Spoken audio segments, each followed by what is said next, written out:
uvádí různí lidé a je možné, že v Raxoně tady trávil dobu před vánočními svátky. Máme svědecky potvrzeno, že v jedné z chat se v inkriminovanou dobu mělo svítit. Mladá žena se nevrátila z vánočního večírku v prosinci 2008. Tělo pak objevili rybáři v řece Nežárce.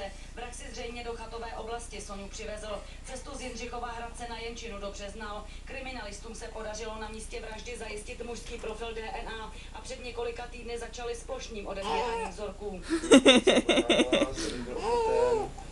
Co tam má táta? DNA a vyšetření na detektoru lži. Bez rozmyšlení jsem s tím souhlasil. V současné době probíhá plošný stěr vzorku DNA všem osobám, které se v inkriminovanou dobu měly na místě nálezu těla poškozené ženy. Takzvaný screening má pro Co ti na tátu dělej? Stejná metoda pomohla usvědčit vraha 13leté školačky z Kmětiněvsi. Získané vzorky policie Vyšetřujeme například cyklisty, turisty, chapaře, ale i lovce a rybáře, kteří v uvedeném období na místě se pohybovali. Na místě se našel typ spásky, kterou byla Soňa Svátová. Ta je ale stále na odborné expertíze.